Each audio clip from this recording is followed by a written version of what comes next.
Scanning for audio.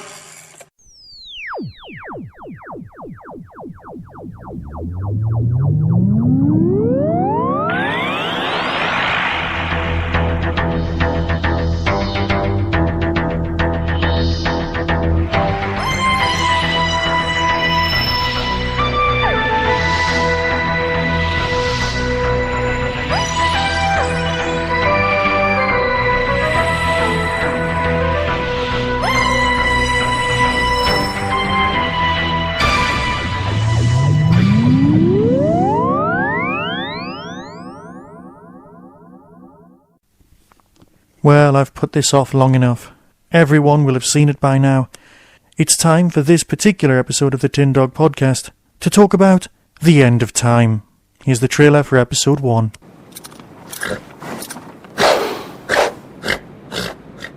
A shadow is falling over creation. Something vast is stirring in the dark. That man is dead. Tonight he returns. My name is the Master. Part of him survived. Never dying. The never-ending drums. Can't you hear it? The noise, the drum beat, louder than ever before. Time is bleeding. What do you mean? The darkness heralds only one thing. The end of time itself. The 10th Doctor's final adventure begins. Doctor Who, tonight at 6 on BBC One. Before I watched episode 1, I had a lot of foreboding. The story where a doctor leaves us is notoriously fickle in nature. Would it be as good as Caves of Androzani, or as long and drawn out as giant spiders? Yes, I hope that the Gallifreyans would come back, thus completely spoiling absolutely everything for the vast toffee, MN, when he finally takes over. I know I wanted bits of Time War, and I know it's a bad idea for us ever to see them, but just because you know you shouldn't have something doesn't mean you don't want it. And so, like Morecambe and Wise of old, I sat down on Christmas Day, knowing that a bad show could put a mocker on the entire day. I'm older than that, I'm better than that, I don't need to give myself over to a TV show to have a good Christmas, and trust me, it was a good Christmas. And so episode 1 came and went, and all I could hear was the sound of Roger Delgado gently spinning in his grave, matched only by the sound of Anthony Ainley's ghost shouting, and you thought I was over the top. I'm not a huge fan of John Sim, or at least his portrayal of the Master. And one thing I did notice was that in the great and old days, when the Master came back from the dead, you didn't even question it. The guy was completely bumped off in Planet of Fire, and yet, by the time the Rani arrived, he was up and about, pretending to be a scarecrow for no adequately explored reason. But in these days, we need to see the resurrection.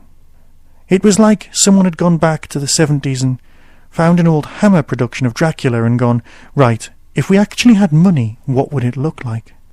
Bringing the Master back, using the ring, had been talked about and discussed all along. It surprised me that it wasn't Lucy Saxon who'd picked up the ring, and Lucy Saxon's demise also came as a bit of a shocker to me. But then the story began to stumble and swagger when the 10th Doctor visited the Ood.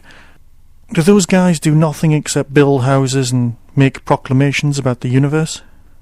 It was nice to hear Brian Cox being the voice of the Ood Elder, but where I really began to lose it was when John Sim was wandering around as a homeless man. The mobile phone entrepreneur family were perhaps the most singular cardboard cutout that the series has had for some time. I don't think they were given enough to work on. They had a list of things that they must achieve: have aliens in-house, have large house, be standing around in order to turn into John Sim. Yeah, let's get back to that bit in a minute. And of course, have an obligatory Torchwood reference. Yes, it's the spaceship that crashed into Snowdon. We get it. Was it just me, or when you saw the cactus people, did any other old school fans go, ooh, Meglos? Probably just me then. And of course, I've missed out something very important. The woman in white who turned up. I could see Outpost Gallifrey, or whatever it's called these days, going, it's Susan! It's Romana! It's the Doctor's mother! Now, according to the commentary, the leaning is towards the mother. But let's just leave that there, shall we? According to the old Virgin novelizations, I think she was called Penelope, the Doctor's father Ulysses, but we don't really discuss that very much at all. Got that? At all. I did intend inserting a sample at this point of John Sim ranting about how much people eat at Christmas, as an example of Russell's perceived anti-fat bloke agenda. But I think you all thought the same as me. Could you just move on with the plot? And then came the flying. What the hell was all that about? This is not the X-Men, this is not Lord of the Rings, you are not Gollum, my precious food, and the ability to fly just made me weep. I was staring at the screen going, oh, come on, get better. And it did, for a while. But as the Master changed everyone on Earth to be him, so much so that everyone was going to end up watching the next episode wearing one of those nice John Sim masks you could get off the BBC website, I really got bored of that wobbly face effect very, very quickly. Yeah, we get it. This is almost as annoying as that door slamming effect that you got every time the Doctor accessed Wikipedia and Waters on Mars. See, I sound like I didn't enjoy it, and I did. It just wasn't the greatest story ever told. And being Christmas Day, let's leave it there, shall we? It was nice to see the werewolf's girlfriend out of being human as the cactus woman, although I did sit there watching it for about 20 minutes going, where do I know her from? It was nice to see her in part 2, and I'll talk about part 2 after you hear this trailer.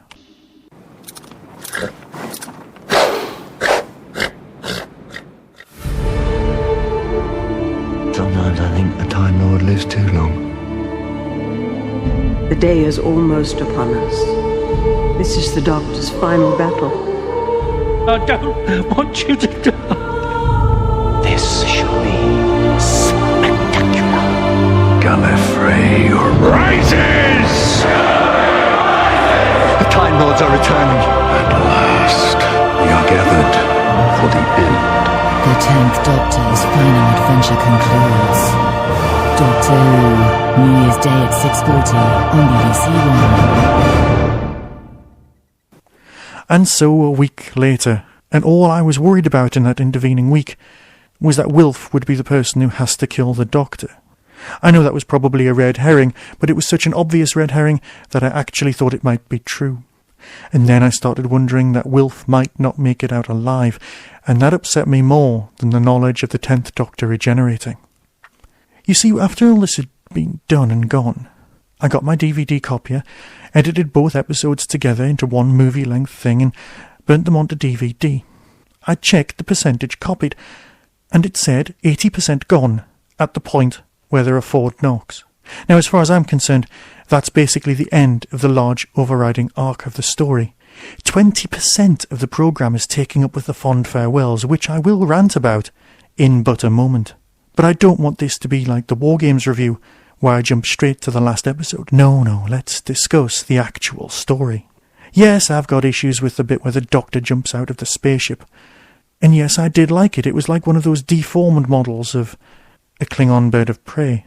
The business with the diamond is acceptable. The business with most of the storyline is completely understandable, I get it, but I did think, for the entire intervening week, and this is something I should have gone back and edited in, but as I'm just doing this straight off, with minimal amount of notes, I need to mention this.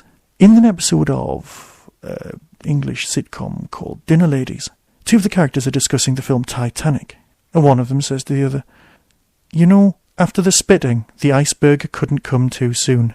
And I think you'll be able to draw your own conclusions about how I felt about this story.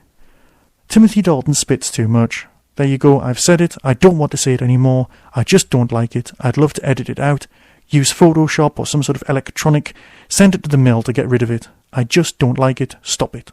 Just stop. Have we stopped? Good. I'll get back to the review then. During the escape scene, I was just more concerned about David's back than anything else, and as we saw in Confidential, that was a dummy. I wonder who's got ownership of a life-sized, tied-up David Tennant doll. Again, you can draw your own conclusions about that.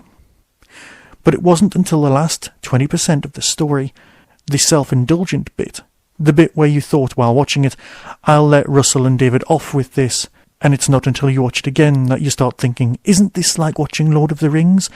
where the ring gets thrown into the mountain and then you go, great, it's finished. Oh God, there's still an hour left to play on the DVD. Great. No. The evil Gallifreyans locked in their time bubble? Fair enough. Saving the world by shooting the machine? Also fair enough.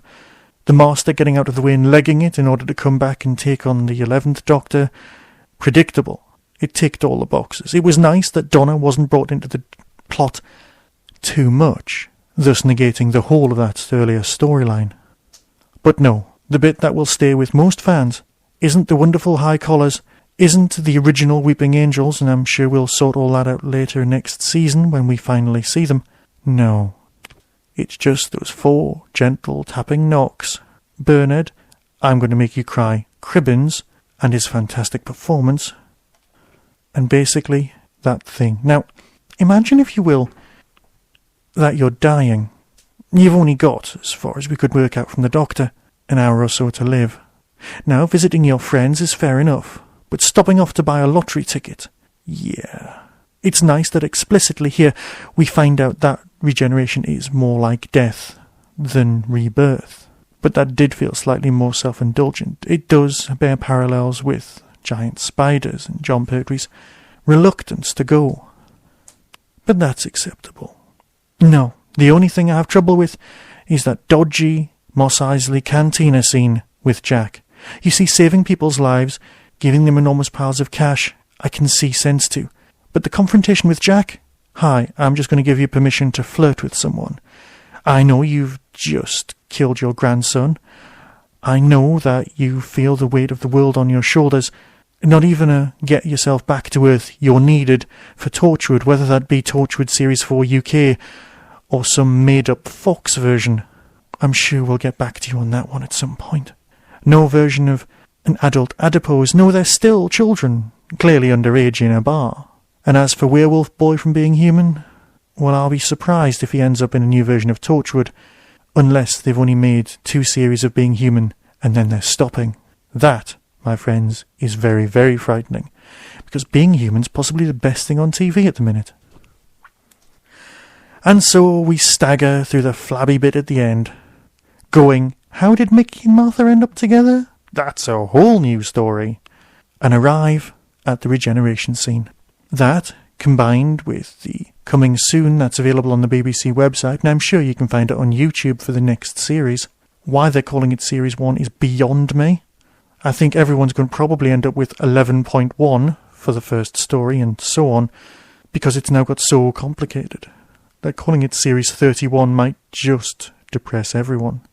No, I'm still desperately looking forward to it. I'm thinking and hoping they got it right with Matt Smith.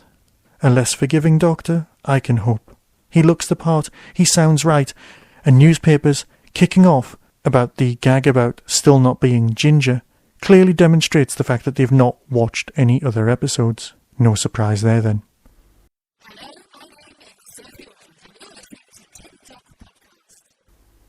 And now a Whostrology reading for Richard Anthony Gill, born on the 5th of October 1967. Born in the time of the Second Doctor, with Jamie in the Ascendant.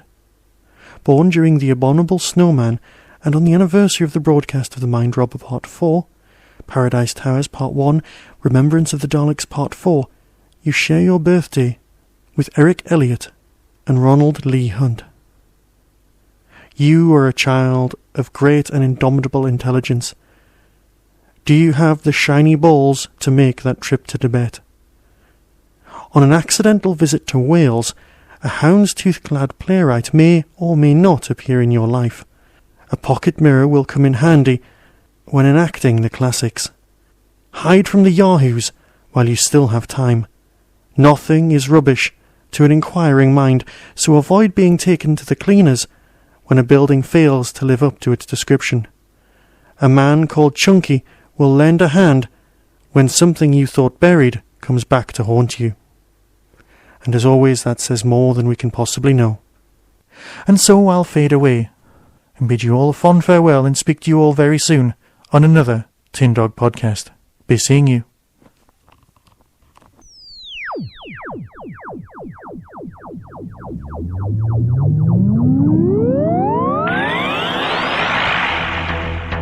You You have been listening to the Tin Dog Podcast. Doctor Who and its associated shows are all trademark of the BBC. No infringement is intended. Contact us at tin-dog@hotmail.co.uk.